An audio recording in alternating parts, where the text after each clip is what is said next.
Now in this lecture, we are going to move to our second searching algorithm. And this can be a significant improvement on linear search that we saw in the last video.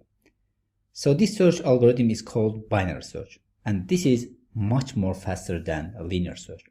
So in this case, rather than eliminating one element at a time that we did in linear search by checking all elements one by one, here we can eliminate half of the element of the remaining elements at any given point.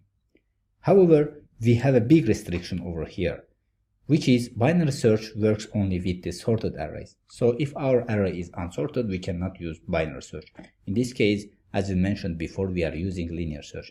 So the array has to be sorted from the lowest element to the highest, or from highest to lowest, or in alphabetical order.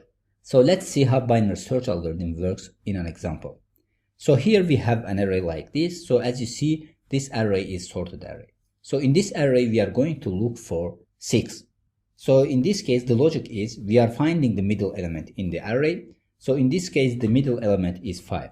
So the next step is we are checking that if this element is greater than the value that we are looking for or not. So we see that the value that we are looking for is greater than this middle element. So our middle element is 5 and the value that we are looking for is 6. So 5 is less than 6. So this means that in sorted array, the value that we are looking for will be located on the right of 5.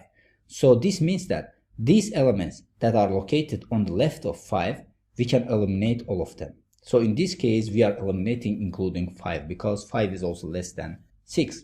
Now in this case, we have left only with these elements. So we are going to implement the same logics. We will find the middle one. So the middle one in this case is 7. So we are comparing 7 with the 6. When we are comparing it, we see that 6 is less than 7. So this means that the element that we are looking for will be located on the left of 7. So the elements that are located on the right can be eliminated, including 7, because 7 is greater than 6. So we are eliminating them. So as you see, we have only one element left. So we are comparing this element with 6. We see that this is the element that we are looking for. So 6 found over here. So as you see, in 3 steps, we are able to find 6. But in case of linear search, we have to loop through these all elements and to find 6. But for example, if you look for the 6, in this case, in case of linear search, it's going to be 1, 2, 3, 4, and 5 steps. In 5 steps, we can find it. But in this case, we have found it in 3 steps. So as you see, the performance of search is improved very much in case of binary search tree. So hopefully with this example, you have understood the logic behind the binary search.